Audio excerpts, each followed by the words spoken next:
அதனால அவர் பின்னாடி அணிவகுக்கணும்னு நினைக்கிறாங்க. கட்சியோட எதிர்காலம் அவர்னு நினைக்கிறாங்க. இவர் 87 வயசு ஆச்சு. இவருக்கு உடம்பு சரியில்லை உண்மையிலேயே. அதனால இவர் கொஞ்சம் ஓரளவுக்கு வழிகாட்டுறதோட நிக்கலாமே தவிர இந்த மாதிரி ஆர்டர் போடுறதெல்லாம் வச்சுக்க கூடாது அப்படின்னு சொல்றாங்க. அப்படியே அன்புமணியோட ஏதாவது பிரச்சனை இருந்தா குடும்பத்துக்குள்ள தீர்த்துக்கணுமே தவிர எங்க பிரச்சனை கட்சியை பிளக்கிற மாதிரி வச்சுக்க கூடாது அப்படின்னு அவர் பண்ற செயல்கள் இந்த மாதிரி ஆட்கள் எல்லாம் நீக்கி என்ன பண்றாரு, ஒரு பிரச்சனையை அவங்க ரொம்ப நாளா கட்சியில் இருக்கவங்களுக்கு வருத்தத்தை விட்டாங்க. பல இடங்கள்ல பாமகவோட கேஸ் எடுத்து நடத்தினவரு அவரை போய் நீக்கலாம் என்ன அர்த்தம்? இவங்களால எந்த கூட்டணியில போனாலுமே சீட் அதிகமா டிமாண்ட் பண்ணணும். கட்சி பிளவுபட்டா டிமாண்ட் பண்ண முடியாது. அப்போ டிமாண்ட் அப்போ உங்க மவுஸ் குறைஞ்சிடும். உங்க மவுஸ் குறைஞ்சிருச்சுன்னா அப்புறம் உங்க கூட இருக்கிறவங்க வேற வேற கட்சிக்கு போயிடும். இவர் அவசரப்பட்டு கொடுத்தாரு சார். யாரு? எடப்பாடி தேர்தல் அனௌன்ஸ் பண்ண 1 மணி நேரத்துக்கு முன்னாடி கொடுத்தாரு. சரியான குவான்டிடேட்டிவ் டேட்டா குவாலிட்டேட்டிவ் டேட்டா இல்லன்னு ஹைகோர்ட்ல அடிச்சுட்டாங்க. இங்கே நிறுத்தி வச்சுட்டாங்க சுப்ரீம் கோர்ட்ல. இவரை கேட்டா சொல்றாரு இல்ல நாங்க ஒரு டேட்டாவோட தான் பண்ணணும். அப்படியே கோர்ட்ல நிறுத்திட்டாங்க.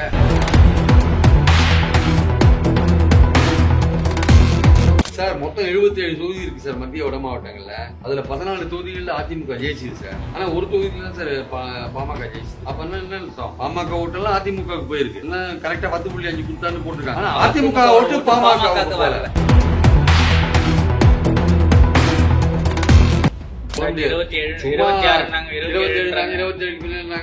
நம்ப முடியாது சார். எடுத்தாதான் நம்ப முடியும். இவங்க எப்படி வேணா பிளே பண்ணுவாங்க. ஏன்னா இவங்க ஜாதிவாரி கணக்கு எடுப்பது ரொம்ப கடுமையா எழுத்தவங்க தான். மோடியும் அமித்ஷா இப்ப திடீர்னு ஒத்துனாங்கன்னா RSS சொல்லி தான் ஒத்துருக்காங்க. பீகார் எலெக்ஷனுக்காக ஒத்துருக்காங்க. RSS சொல்லி தான் ஒத்துருக்காங்க.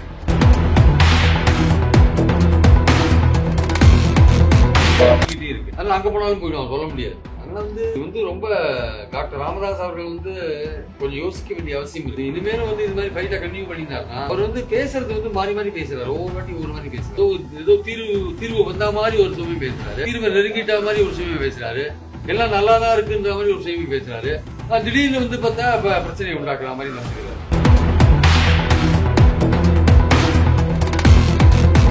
தமிழ் பேசுறதெல்லாம் தமிழ்ல திருக்குறளை சொல்றது, தமிழ்ல பாரதியார் பாட்டை பாடுறது எல்லாம் நடக்கும். ஆனா தமிழர்களுக்கு தமிழோட நாகரிகம் தொன்மைன்னு அதை ஒத்துக்க மாட்டாங்க. சான்ஸ்கிரிட்டை கொண்டு முன்னாடி வைப்பாங்க. அதான் பாயிண்ட். நீங்க ஒரிசால போய் பிரச்சாரம் பண்ணுவாங்க. தமிழர்கள் இங்க ஆட்சிக்கு வரணுமான்னு அங்க போய் பிரச்சாரம் பண்ணுவாங்க. தமிழர்கள் நீங்க பாண்டியனுக்கு எதிராக எவ்வளவு பிரச்சாரம் பண்ணீங்க? அது மட்டும் சொன்னீங்க. ஜெகநாதர் கோயிலோட சாவி, பொக்கிஷ சாவி தமிழ்நாட்டில் இருக்குன்னு சொன்னீங்க. அப்ப தமிழர்கள் என்ன திருடர்களா?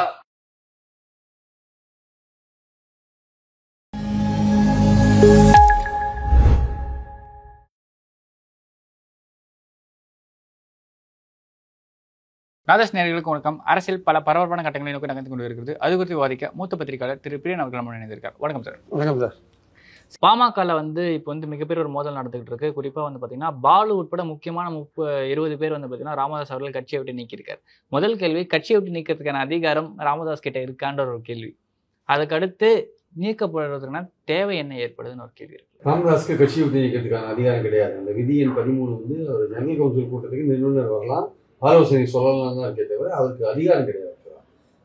மொத்த அதிகாரமும் பொதுக்குழுவாக தேர்ந்தெடுக்கப்பட்ட தலைவருக்கு தான் இருக்கு. அவர் தான் நீக்கவும் ஜெயிக்கவும் அதிகாரம் படைத்தார். அதனால இப்போ ராமதாஸ் என்ன பண்றாரோ அதெல்லாம் சட்டப்படி தேர்தல் கமிஷன் அவங்க சப்மிட் பண்ண மனுப்படி விதிப்படி அதெல்லாம் செல்லாது. ஆக்சுவலா இருந்தாலும் அவர் பண்ணிட்டு இருக்காரு. அவர் அன்புமணி அவர் சொல்றதை கேட்கல. தலைவர் பதவியில் விளையாட்டு செயல் தலைவராக இருந்தது. அன்புமணி நான் இருக்க மாட்டேன், நான் தலைவராக தான் இருப்பேன். அதனால அந்த அவங்களுக்குள்ள அந்த கருத்தொற்றுமை வராதனால இவர் இஷ்டத்துக்கு அவர் பண்ணிட்டு இருக்காரு ராமதாஸ். அது தப்பு. அவர் தான் தலைவர் பதவி கொடுத்தார். அவரை ஒழுங்கா செயல்பட விடணும், எந்த விதமான பிரச்சனையும் இல்லாம. இந்த மாதிரி இடைஞ்சல் பண்ணினா ஒரு கட்சி எப்படி வழி நடத்துவார்? எல்லாரும் சொல்றாங்க ராமதாஸ் பண்றது அந்த கட்சியில் இருக்கிறவங்களுக்கு பிடிக்கல. ஆனாலும் ராமதாஸ் ஒரு மதிக்கத்தக்க ஒரு தலைவராக இருக்கிறதுனால, அவர் தான் அந்த கட்சியை வளர்த்தவராக இருக்கிறதுனால, எல்லாருக்கும் அவர் மேல ஒரு மரியாதை இருக்கிறதுனால யாரும் அவர் எழுத்து பேசாது இருக்காங்க. ஆனால் அவங்க என்ன நினைக்கிறாங்க, கட்சியோட அடுத்த தலைமுறை ஃபேஸ் அன்புமணி தான் நினைக்கிறாங்க. அதனால அவர் பின்னாடி அணிவகுக்கணும்னு நினைக்கிறாங்க. கட்சியோட எதிர்காலம் அவர்னு நினைக்கிறாங்க. இவர் 87 வயசு ஆச்சு. இவருக்கு உடம்பு சரியில்லை உண்மையிலேயே. அதனால இவர் கொஞ்சம் ஓரளவுக்கு வழிகாட்டுறதோட நிக்கலாமே தவிர இந்த மாதிரி ஆர்டர் போடுறதெல்லாம் வச்சுக்க கூடாது அப்படின்னு சொல்றாங்க. அப்படியே அன்புமணியோட ஏதாவது பிரச்சனை இருந்தா குடும்பத்துக்குள்ள தீர்த்துக்கணுமே தவிர அந்த பிரச்சனை கட்சியை பிளக்கிற மாதிரி வச்சுக்க கூடாது அப்படின்ற அவர் வைக்கிற இந்த குற்றச்சாட்டுகள் எல்லாமே ரொம்பவே சீரியஸான குற்றச்சாட்டா இருக்கு. அன்புமணி அவரோட மதரை பார்த்து பாட்டிலால் அடிச்சாருலாம் சொல்றாரு. அதெல்லாம் வந்து யார் வெரிஃபை பண்ண முடியும்? அடுத்த நாள் அன்புமணி மீட் பண்றாரு, அவங்க அம்மாவை பாக்குறாரு, சந்திக்கிறாரு, பேசுறாரு, எல்லாம் நடக்க தான் செய்யுது ஆக்சுவலா. அதனால ராமதாஸ் அவர்கள் ஒரு முடிவோடு தான் வேலை செய்யறாரு. அது வந்து கட்சியை பிளக்குமான்னா அந்த குடும்பம் வந்து தொடர்ந்து முயற்சி பண்ணுது, ஆக்சுவலா ஒன்றுபடுறதுக்கான முயற்சி பண்ணுது. ஆனா ராமதாஸை வந்து ஏதோ ஒரு புற அழுத்தம் அவருக்கு இருக்கு. அவர் இல்லாட்டி இந்த மாதிரிலாம் அவர் நடக்க வேண்டிய காரணம். அவர் குடும்பத்தோட பேசும்போது சரியா பேசுறாரு, எல்லாம் நல்லது நடக்கும்லாம் சொல்றாரு வெளியில வந்து. அவர் திடீர்னு மாதிரி இந்த மாதிரிலாம் ஒரு ஆர்டர் இஷ்யூ பண்றாரு. அவர் வந்து சில போது பேசுறதுக்கும் வேறு சில போது அவர் நடத்தைக்கும் பாத்தீங்கன்னா கொஞ்சம் வித்தியாசம் இருக்கு. ஈவன் முதல் நாளே பாத்தீங்கன்னா சமூக ஊடக பேரவையில பேசும்போது 26 அன்புமணியை முதல்வராக்கிறதுக்கான வழிகளை நம்ம பார்க்கணும்லாம் பேசியிருக்காரு. அடுத்த நாள் டக்குன்னு மாறி என்ன பண்றாரு, பயங்கரமான குற்றச்சாட்டுலாம் அவர் மேல வைக்கிறார். இல்ல அந்த பேப்பர் பார்த்து அவர் படிக்கிறப்ப அப்படியே எழுதி இருக்கு அப்படின்ற விஷயம் அவர் சொல்றாரு. அதே வந்து ஒரு திலகவாசன் வந்து பார்த்தோன்னா அப்படியே எழுதிருக்குன்னு அவர் கேட்கறப்ப சுயநினைவோட இருக்காரான்ற ஒரு கேள்வி இருக்குல்ல. யாரோ ஒருத்தர் சுயநினைவுலாம் வரல. பட் ஆனா அவர் வந்து ஏதோ ஒரு பிரஷர்ல தான் ஆக்ட் பண்றாங்க நினைக்கிறேன். ஒவ்வொரு சமயம் அவர் பேசுறது ஒவ்வொரு மாதிரி இருக்கு. நல்லது நடக்கும், அதிசயங்கள் நடக்கும்லாம் பேசுறாரு. நல்ல செய்திகள் எங்க இது வேணா வரும், எப்ப வேணா வரும்லாம் சொல்றாரு. ஆனா அவர் பண்ற செயல்கள் வந்து இந்த மாதிரி ஆட்கள் எல்லாம் நீக்கி என்ன பண்றாரு, ஒரு பிரச்சனையை வந்து பெருந்துபடுத்து. அது கட்சிக்காரங்க மத்தியில் அசௌகரியத்தை ஏற்படுத்தல. நிச்சயமா அவங்க வந்து ரொம்ப நாள் கட்சியில் இருக்கிறவங்களுக்கு வந்து வருத்தத்தை உண்டாகும். பாலுலாம் வந்து பாத்தீங்கன்னா பல இடங்கள்ல பாமகவோட கேஸ் எடுத்து நடத்தினவர், ஒரு கிரைம் கேஸா இருந்தவர். அவரை போய் நீக்கினா என்ன அர்த்தம் இருக்கு? அரக்கோணம் பார்லிமெண்ட் தொகுதியில கேண்டிடேட். ஆமா, அவரை போய் நீக்கினீங்க. அரக்கோணம் பார்லிமெண்ட்ல ஜெயங்கொண்டா எம்எல்ஏ நினைக்கிறேன். இல்ல, போன 2024 அரக்கோணம் 21 எம்எல்ஏ நினைக்கிறேன் ஜெயங்கொண்டா. ஆமா, அது மாதிரி. ஸோ நம்ம பாயிண்ட் என்னன்னா வந்து அந்த மாதிரி கட்சிக்கு ரொம்ப ஈடுபாடு உள்ளவங்க, கட்சிக்கு உதவியா இருக்கிறவங்க எல்லாம் நீங்க நீக்கினீங்கன்னா அவங்க எப்படி எடுத்துப்பாங்க ஆக்சுவலா. அதனால பட் என்னோட பாயிண்ட் என்னன்னா வந்து எப்படி இது வந்து ஒற்றுமை வந்துடும் தான் என்னோட அபிப்பிராயம். ஏன்னா இவங்க ஒற்றுமையா இல்லாட்டி வச்சுக்கோங்களேன், இவங்களால எந்த கூட்டணியில போனாலுமே சீட் அதிகமா டிமாண்ட் பண்ண முடியாது. கட்சி பிளவுபடுறது இல்ல, பிளவுபட்டா டிமாண்ட் பண்ண முடியாது. அப்போ டிமாண்ட் அப்போ உங்க மவுஸ் குறைஞ்சிரும். உங்க மவுஸ் குறைஞ்சிருச்சுன்னா அப்புறம் உங்க கூட இருக்கிறவங்க வேற வேற கட்சிக்கு போயிடும். வேற வேற கட்சிக்கு போனா உங்க கட்சி வந்து காலாவதி ஆயிடும். ஒரு சமூக நீதிக்காக, ஒரு பிற்பட்ட மக்களுக்காக ஆரம்பிக்கப்பட்ட கட்சி ஒரு குடும்ப பிரச்சனைகளை வந்து தோக்கணுமான்னு, அது பிளவு பண்ணணுமான்னு, இல்ல அது வந்து சீரழியணுமான்னு, இல்ல அது அவங்க 2 பேரும் தான் முடிவு பண்ணணும். அதான் சொல்றேன். அதான் கட்சிக்காரன் கேட்கிறான். கட்சிக்காரன் கேட்கறது அதுதான் ஆக்சுவலா. நீங்க குடும்பத்துல சரி பண்ணிக்கோங்க, கட்சியில அந்த பிரச்சனை கொண்டு வராதீங்க. உங்களுக்குள்ள ஏதாவது நீங்க உங்க பிரச்சனை தைராபுரம் தோட்டத்துக்குள்ளேயே தீர்த்துக்கோங்க. வெளியில வரும்போது ஒன்னா வாங்க, வெளியில இருக்கும்போது ஒரே குரலோட வாங்க. ஏன்னா இனிமே அந்த 10.5 இடஒதுக்கீடுல இருந்து எல்லாமே பெண்டிங்காவே தானே இருக்கு. ஆமா, எதுவும் நடக்கல, எல்லாம் கோர்ட்ல மாட்டிட்டு இருக்கு. அதனால கட்சிக்காரங்க வந்து ரொம்ப கோபமா இருக்காங்க. சில பேர் வந்து வேற கட்சிக்கு போயிடலாமா, திமுகவுக்கு போயிடலாமா, தவேகாவுக்கு போயிடலாமா அப்படின்னு, மேல்முருகன் கட்சிக்கு போயிடலாமா, அதுக்கு போயிடலாமா அப்படின்னு இருக்காங்க. அதனால வந்து இவங்க 2 பேர் வந்து இல்ல அட்லீஸ்ட் இவங்க இப்படி பேசுறப்பயாச்சும் அது இந்த மாதிரி விஷயங்கள்லாம் சீரியஸ் இஷ்யூ மாதிரி அட்ரஸ் பண்ணல. அந்த 10.5 யார் இன்சூர் பண்றாங்களோ அவங்களோட தான் கூட்டணி, எந்த கட்சி அதை ஆதரிக்குதோ அவங்களோட தான் கூட்டணி. யார் அந்த எல்லாருமே 10.5 ஆதரிக்க தானே செய்யறாங்க. திமுக மட்டும் கொடுக்க மாட்டேங்க சொல்றாங்க. அங்க சுப்ரீம் கோர்ட்ல மாட்டின்னு இருக்கு, சாதிவாரி கணக்கெடுப்பு வந்தா கொடுத்துடலாம்னு சொல்றாங்க அவங்க. ஸோ பாயிண்ட் என்ன, அது இல்ல. இவர் கொடுத்தது, இவர் அவசரப்பட்டு கொடுத்தாரு சார். யாரு? எடப்பாடி தேர்தல் அனௌன்ஸ் பண்ண 1 மணி நேரத்துக்கு முன்னாடி கொடுத்தாரு. சரியான குவான்டிடேட்டிவ் டேட்டா, குவாலிட்டேட்டிவ் டேட்டா இல்லைன்னு ஹைகோர்ட்ல அடிச்சுட்டாங்க. அங்கேயும் நிறுத்தி வச்சுட்டாங்க சுப்ரீம் கோர்ட்ல. இவரை கேட்டா சொல்றாரு, இல்ல நாங்க ஒரு டேட்டாவோட தான் பண்ணோம். அப்ப கோர்ட்ல நிறுத்திட்டாங்க. 20% எம்பிசிக்கு கொடுத்த பிறகு வன்னியர்கள் எவ்வளவு தூரம் முன்னேறி இருக்காங்க, முன்னேறல அப்படின்ற பாயிண்ட் இருக்குல்ல. அந்த 20%க்குள்ள இருக்கிற ஜாதிகள்ல வன்னியர்களுக்கு எவ்வளவு கிடைச்சது, மற்றவங்களுக்கு எவ்வளவு கிடைச்சது, வன்னியர்கள் எவ்வளவு முன்னேறி இருக்காங்க, இதெல்லாம் பார்க்கும்போது வன்னியர்களுக்கான வாய்ப்புகள் எப்படி இருந்திருக்கு, அந்த 20% மற்றவங்களுக்கான வாய்ப்பு எப்படி இருந்திருக்கு, இதெல்லாம் வந்து ஒரு டேட்டா வேணும்ல. கண்டிப்பா என்ரோல்மெண்ட் வச்சே கண்டுபிடிச்சல. இப்ப கவர்மெண்ட் ஸ்டாஃப்ல எவ்வளவு பேர் எம்பிசி கேட்டகரியில இருக்காங்க, அது சப்காஸ்ட்ல எத்தனை பேர் வன்னியர்ல இருந்திருக்காங்க. இது வேலை வாய்ப்பு தான் முக்கியமான விஷயம். அதுல ஈஸியா கண்டுபிடிக்கலாமே, அது ஒன்றும் பெரிய விஷயம் இல்லை. பட் அதெல்லாம் தான் வந்து ஒரு டேட்டா வந்து குவாலிட்டேட்டிவ் குவான்டிடேட்டிவ் டேட்டாவா இருக்கணும். அது வந்து எம்ப்ளாய்மெண்ட் எக்ஸ்சேஞ்சிலேயே எவ்வளவு பேர் இந்த சப் கேட்டகரிக்குல எவ்வளவு பேர் வெயிட் பண்ணிட்டு இருக்காங்கன்ற மாதிரி டேட்டா. அதே கருணாநிதி கொடுத்தாரு முஸ்லிம்ஸ்க்கும் அருந்ததியருக்கும், இன்னும் கோர்ட் ஒன்றும் பண்ண முடியலையே. அருந்ததியருக்கும் முஸ்லீம்களுக்கும் பிசியில வந்து முஸ்லீம் உள்ஒதுக்கீடு இருக்கு, எஸ்சியில வந்து அருந்ததியர் உள்ஒதுக்கீடு இருக்கு. ரெண்டுமே ஒண்ணுமே பண்ண முடியலையே. டேட்டாவோட கொடுத்தாங்க. ரீசெண்டா அந்த தீர்ப்புல சப் கேட்டகரைசேஷன் நீங்க பண்ணிக்கங்கன்ற பண்ணிக்கோன்னு தான் சொல்லிருக்காங்க சில கவர்மெண்ட். நிறைய கவர்மெண்ட் அதை பண்ணாங்க. Sub category Arunthathiyar sub category நீங்க பண்ணலையா? அந்த மாதிரி நீங்க நிறைய ஜாதிகள் இருக்கு எஸ்சிக்குள்ள, பண்ணிக்கலாம் நீங்க. அது சில பேர் வந்து அதை அவாய்ட் பண்ணுவாங்க, சில பேர் எதிர்ப்பாங்க. ஐ திங்க் ஏன்னா ஒரு குறிப்பிட்ட ஜாதி நிறைய அனுபவிச்சிருப்பாங்க. இப்போ எஸ்சிலேயே ஒரு குறிப்பிட்ட ஜாதி நிறைய அனுபவிச்சிருப்பாங்க. அந்த ஜாதி என்ன பண்ணு எதிர்க்கும் அதை. ஆமா, ஏன்னா அவங்களுக்கு இனிமே கிடைக்காது இல்லை, அவங்களுக்கு ஒரு லிமிடெட் பெர்சன்டேஜா போயிடும் இல்லை. அது ஒரு பிரச்சனை ஓடிட்டு இருக்க வச்சுக்கோங்க. நம்ம பாயிண்ட் என்னன்னா வந்து இந்த 10.5 கொடுத்துமே கூட 21 எலெக்ஷன்ல அதிமுகவுடைய ஓட்டு ஒன்று கூட பாமக டிரான்ஸ்ஃபர். ஏன்னா 14 தொகுதிகளில் அதிமுக பல இடங்கள்ல வந்து சென்ட்ரல் ஏரியால அதிமுக ஜெயிச்சதே இந்த ஒரு ஃபேக்டரால தான் சார். மொத்தம் 77 தொகுதி இருக்கு சார் மத்திய வட மாவட்டங்கள்ல. அதுல 14 தொகுதிகளில் அதிமுக ஜெயிச்சுது சார். ஆனா ஒரு தொகுதியில தான் சார் பாமக ஜெயிச்சுது. அப்ப என்ன அர்த்தம்? பாமக ஓட்டெல்லாம் அதிமுகவுக்கு போயிருக்கு. எல்லாம் கரெக்டா 10.5 கொடுத்தான்னு போட்டிருக்காங்க. ஆனா அதிமுக ஓட்டு பாமக போகல. ஏன்னா அதிமுக இருக்கிறோம் நீ வன்னியர் கொடுத்தியா, உனக்கு நான் ஓட்டு போட மாட்டேன், திமுக ஓட்டு போட. திமுக மத்த இடைநிலை சாதிகள் வந்து பாத்தீங்கன்னா பாமக கொடுத்தா அந்த 10.5 ஒத்துக்கல. அதிமுக இருக்கிறதெல்லாம் ஒத்துக்கல. தென் மாவட்டங்கள்ல அதிமுக ரொம்ப படுதோல்வி சந்திக்கிறதுக்கான காரணம் இந்த 10.5 அங்க இருக்க சின்ன சின்ன காஸ்ட் அங்க அஃபெக்ட் ஆயிடுச்சு. அதுல வந்து பெருமலைக்கெல்லாம் நிறைய பேர் இருக்காங்க. அது அவங்க அஃபெக்ட் ஆயிட்டாங்க. அதனால இங்கேயும் எங்க பெனிஃபிட் ஆகுதோ அங்கேயும் பாமகக்கு பெனிஃபிட் இல்ல. எங்க அதிமுக இது கொடுத்ததுனால அங்க செட்லையும் அதிமுக அடி வாங்கிச்சு.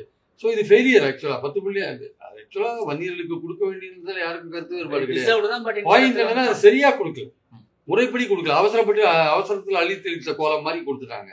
அதனாலதான் கோர்ட்ல அடி வாங்கிட்டு. இனிமே இந்த ஜாதிவாரி கணக்கெடுப்பு கூட இந்த மோடி கவர்மெண்ட் ஒழுங்கா பண்ணுவாங்கன்னு சொல்ல முடியாது. 27 பின்னாங்க அது வந்து நம்ப முடியாது சார். எடுத்தாதான் நம்ப முடியும். இவங்க வந்து எப்படி வேணா பிளே பண்ணுவாங்க. ஏன்னா இவங்க ஜாதிவாரி கணக்கெடுப்பு ரொம்ப கடுமையா எழுத்தவங்க தான் மோடியும் அமித்ஷாலாம். இப்ப திடீர்னு ஒத்துனாங்கன்னா RSS சொல்லி தான் ஒத்துருக்காங்க. பீகார் எலெக்ஷனுக்காக ஒத்துருக்காங்க. RSS சொல்லி தான் ஒத்துருக்காங்க. சப்போஸ் பீகார்ல தோத்துட்டாங்க வச்சுக்கோங்க, ஜாதிவாரி கணக்கெடுப்பு பத்தி கண்டிக்க மாட்டாங்க. ஆமா, அதை பத்தி கண்டிக்க மாட்டாங்க. அதனால பாமகவுடைய பிரச்சனையை தீரணும்னா அன்புமணியும் ராமதாசும் ஒரு குடும்பத்துக்குள்ள அவங்க பேசி தீர்த்துக்கணும். அவங்க பேசி தீர்த்துக்கல, கத்திரிக்காய் வெடிச்சா கடத்தலுக்கு தான் வரும்னா பாமக 2ஆ பிளந்து வச்சுக்கோங்க. அன்புமணி பக்கம் ஒரு 60% போவாங்க, 40% ராமதாஸ் பக்கம் இருப்பாங்க. 40% இருக்கிற மாதிரி தெரியல. வார்டு செயலாளர்கள் கூட்டம் வைக்கிறாரு, வெறும் 20 பேர், 200 பேர்ல 20 பேர் தான் சார். இப்போ ஏதோ சரி ஒரு 40% 30% போறாங்க வச்சுக்கோங்க. எது எப்படியோ பிளவுபட்டது வச்சுக்கோங்களேன். அந்த கட்சிக்கு தான் அது நஷ்டம். தொடர்ந்து சரிவை சந்தித்துக்கிட்டே வருது. சரிவை நீங்க தொடர்ந்து தோல்வியை சந்தித்து வரீங்க. அப்புறம் நீங்க தொடர்ந்து தோல்வி பிளந்ததுன்னா இன்னும் தோல்வியை சந்திப்பீங்க. உங்க ஓட் பேங்க் மாறிடும், உங்க ஓட் பேங்க் ஷிஃப்ட் ஆயிடும். இனிமே இந்த கட்சி மேல நம்பிக்கை இல்லப்பா, தாவேக்காக்கு போப்பான்னுவான். அதிமுக கூட போக மாட்டான், தாவேக்காக்கு போவான். அடுத்த ப்ரிஃபரன்ஸ் திமுகவுக்கு போனாலும் போவான், சொல்ல முடியாது. அதனால அதிகாரத்துக்கு போன நினைக்கிறேன் திமுக போயிடுவான். வெயிட் பண்ணி போனோம் தாவேக்காக்கு போவான். தாவேக்காக்கு மத்திய வட மாவட்டங்கள்ல இப்போ ஓரளவுக்கு செல்வாக்கு இருக்கு, வன்னியர்கிட்டையும் இருக்கு, எஸ்சிகிட்டையும் இருக்கு. அதனால அங்க போனாலும் போயிடுவான், சொல்ல முடியாது. அதனால வந்து இது வந்து ரொம்ப டாக்டர் ராமதாஸ் அவர்கள் வந்து கொஞ்சம் யோசிக்க வேண்டிய அவசியம் இருக்கு. அது இனிமேலும் வந்து இது மாதிரி ஃபைட்டை கண்டினியூ பண்ணியிருந்தாருன்னா, அவர் வந்து பேசுறது வந்து மாறி மாறி பேசுறாரு, ஒவ்வொரு வாட்டி ஒவ்வொரு மாதிரி பேசுறாரு. ஏதோ தீர்வு வந்தா மாதிரி ஒரு சமயம் பேசுறாரு, தீர்வை நெருங்கிட்டா மாதிரி ஒரு சமயம் பேசுறாரு, எல்லாம் நல்லா தான் இருக்குன்ற மாதிரி ஒரு சமயம் பேசுறாரு. திடீர்னு வந்து பார்த்தா பிரச்சனையை உண்டாக்குற மாதிரி நடந்துக்கிறாரு. அது ஏன்னு தெரியல. உண்மையிலேயே அவருக்கு என்ன அழுத்தத்தினால அப்படி நடந்துக்கிறாரு தெரியல. கீழடி விவகாரத்துல வந்து பாத்தீங்கன்னா மத்திய அரசு இனிமே தரவுகள் போதலன்ற விஷயம் சொல்றாங்க. காரணம் என்ன? தொடர்ச்சியா வந்து தமிழர்களோட பாரம்பரியத்தை ஏத்துக்கிறதுக்கு இவங்க மறுக்கிறாங்க. அவங்க ஏத்துக்கிறதுக்கு மறுப்பாங்க சார். சமஸ்கிருதம் தான் வந்து எல்லா மொழிக்கும் தாய்மொழின்னு பிரதமர் சொன்னார். அதுக்கு ஏதாவது ஆதாரம் இருக்கா? அதுக்கு ஏதாவது ஆதாரம்? அமித்ஷா கூட சொன்னார். எதுக்கு ஆதாரம் இருக்கா? அதுக்கு ஏதாவது அதை மட்டும் நீங்க சொல்லிட்டு தப்பிச்சுட்டு போவீங்களா? நீங்க நான் கேட்கறது என்னன்னா, தமிழ் அதை விட படுசு. கீழடி வந்து அமர்நாத் ராமகிருஷ்ணன் அவர் வந்து ஆராய்ச்சி பண்ணி ஒரு அறிக்கை கொடுத்தார். 3 வருஷம் கழிச்சு அவரை நீங்க டிரான்ஸ்ஃபர் பண்ணீங்க. 3 வருஷம் கழிச்சு அவர் அறிக்கையில வந்து சயின்டிபிக் ஆதாரங்கள்லாம் இப்ப கேட்கறீங்க. அவரே சொல்றாரு, நான் கொடுத்ததெல்லாம் கரெக்ட் தான், சயின்டிபிக்காக தான் கொடுத்துருக்கேன்றாரு. இந்த பாலகிருஷ்ணன் ஒரு அதிகாரி இருக்காரு, இந்த தொன்மை சம்பந்தப்பட்ட ஆய்வு பண்றாரு. அவர் என்ன சொல்றாரு, அவரும் வந்து கீழடி வந்து அமர்நாத் ராமகிருஷ்ணன் சொல்றது கரெக்ட் தான். நம்ம வந்து அந்த காலகட்டத்திலேயே கிமு 5ஆம் நூற்றாண்டிலேயே நம்ம வந்து இரும்பு இருக்கிற கலையெல்லாம் நம்ம தமிழர்கள் கத்து வச்சிருக்காங்க. தமிழர்கள் அவ்வளவு நாகரிகம், தொன்மையான நாகரிகம் அப்படின்னு கீழடி நமக்கு ப்ரூவ் பண்ணுது. ஆனால் இவங்க தமிழர்களை வந்து அவ்வளவு பழமையானவங்க ஒத்துக்கிறதுக்கு இவங்க ரெடியா இல்லை. தமிழ் பேசுறதெல்லாம் வந்து தமிழ், இங்க வந்து தமிழ்ல திருக்குறளை சொல்றது, தமிழ்ல வந்து பாரதியார் பாட்டை பாடுறது எல்லாம் நடக்கும். ஆனா தமிழர்களுக்கு தமிழோட நாகரிகம் தொன்மைன்னா அதை ஒத்துக்க மாட்டாங்க. சான்ஸ்கிரிட்டை கொண்டு முன்னாடி வைப்பாங்க. அதான் பாயிண்ட். நீங்க ஒரிசால போய் பிரச்சாரம் பண்ணுவாங்க, தமிழர்கள் இங்க ஆட்சிக்கு வரணுமான்னு அங்க போய் பிரச்சாரம் பண்ணுவாங்க. தமிழர்கள் வந்து நீங்க பாண்டியனுக்கு தான் எவ்வளவு பிரச்சாரம் பண்ணீங்க. அது மட்டும் சொன்னீங்க. பூரி ஜெகநாதர் கோயிலோட சாவி, பொக்கிஷ சாவி தமிழ்நாட்டில் இருக்குன்னு சொன்னீங்க. அப்ப தமிழர்கள் என்ன திருடர்களா? இதெல்லாம் நீங்க செஞ்சுட்டு இங்க வந்து தமிழர்கள் முன்னாடி ஓட்டு கையிருக்கீங்க தைரியம் இருக்கு உங்களுக்கு. ஆக்சுவலா தமிழர்களை இவ்வளவு தூரம் பேசி ஒரிசால பேசிட்டு ஒரு வீக்க பாண்டியன்ற ஒரு தனிநபருக்காக பேசிட்டு தமிழர்களை வந்து எப்படி அங்க நீங்க தமிழர்கள் வந்து ஆளணுமான்னு கேட்டீங்க. இந்தியாவில தமிழர் ஆளக்கூடாதா? எந்த இடத்துலயும் போக கூடாதா? அவன் ஏன் அங்க அப்படி பார்த்தா இந்திக்காரங்க வந்து வேலை செய்யணுமா நம்ம கேட்போம்ல. இருக்கு. லல்லுக்கு ஆப்போசிட்டா சிபிஐ வந்து இது பண்ணிருக்கு. கொஞ்சம் கூட வேலிடே இல்லாத ஆளுங்களை, குறைந்தபட்ச கல்வி அறிவு கூட இல்லாதவங்களை ஒரு போஸ்டிங்ல போட்டிருக்காரு. அதான் சார் நம்ம பாயிண்ட் என்னன்னா வந்து இவங்க தமிழ் பேசுறவங்க நிச்சயமா வந்து கீழடி விஷயங்கள்லாம் வந்து அமர்நாத் ராமகிருஷ்ணன் உறுதியா இருக்காரு அவர் சொன்ன விஷயத்துல. அவரை இங்கேருந்து எங்க டிரான்ஸ்ஃபர் பண்ணீங்க? அஸ்ஸாமுக்கு டிரான்ஸ்ஃபர் பண்ணீங்க. அவர் எங்கேயோ அஸ்ஸாமுக்கு எங்கேயோ டிரான்ஸ்ஃபர் பண்ணீங்க. அவர் கொடுத்த அறிக்கையில அதுவும் 3-4 வருஷம் கழிச்சு நீங்க அதுக்கு ஆடிட் பண்றீங்க. அது வந்து சயின்டிபிக்கா பேக்கப் இல்லைன்றீங்க. ஒரு தொல்பொருள் அதிகாரி, அவர் பல வருஷ காலம் சர்வீஸ்ல இருக்கிறாரு, போற போக்குல எதையும் சொல்லுவாரா? அவர் ஒரு டாக்குமெண்டோட தானே சொல்லுவாரு. சரி, ஓகே, இதுக்கு எவிடன்ஸ் கேட்கறீங்க. இதுக்கு முன்னாடி வந்து எத்தனை இதுக்கு எவிடன்ஸ் கேட்டீங்க, அது எத்தனை இது வெரிஃபை பண்ணீங்க, அது ஸ்க்ரூட்டினி ப்ராசஸ் என்ன, யார் ஸ்க்ரூட்டினி பண்ணா, அவரோட சார் ஒன்றும் இல்லை சார். இந்த கீழடியை வந்து தமிழ்நாடு கவர்மெண்ட் ஒரு பெருமையா பேசுறாங்க இல்லையா? தமிழ் வந்து ஒரு தொன்மை மிகுந்த மொழி, சான்ஸ்கிரிட்டுக்கு முன்னாடியான மொழி, தமிழர்களோட நாகரிகம் தொன்மையான நாகரிகம்னு திமுக பேசுது இல்லையா? அதுதான் உங்களுக்கு கோபமா இருக்கு. குறிப்பாக மத அடையாளங்கள் எதுவுமே கிடைக்கலன்றது இன்னும் உங்களுக்கு எரிச்சலா இருக்கு. தமிழர்களோட இந்த நாகரிகம்ன்றது வந்து மதம் சம்பந்தப்பட்டது இல்லை ஆக்சுவலா வந்து. அது அவங்களுக்கு எரிச்சலா இருக்கு. அதெல்லாம் தான் அவங்க வந்து தமிழர்கள் வந்து தொன்மை இல்லைன்னு சொல்றதுக்கான இதா இருக்கு. அதை வந்து அறிவியல் ரீதியா ப்ரூவ் பண்ணணுமா? அறிவியல் ஒரு அதிகாரி அறிக்கை கொடுத்துருக்காருன்னா அது முழுசா ஆராய்ஞ்சு அறிக்கை கொடுத்துருக்காரு. அதனால ரொம்ப கிளியர் சார். மத்திய அரசு வந்து தமிழர்களுடைய தொன்மையை விரும்புறது இல்லை, தமிழோட தொன்மையை விரும்புறது இல்லை. தமிழர்கள் நாகரிகம் ரொம்ப முந்தையதுன்றத அவங்க எஸ்டாப்ளிஷ் பண்ணா கூட ஒத்துக்க மாட்டாங்க. அவங்க தமிழர்களுக்கு எதிராக தான் இருக்காங்கன்றது என்னுடைய கருத்து.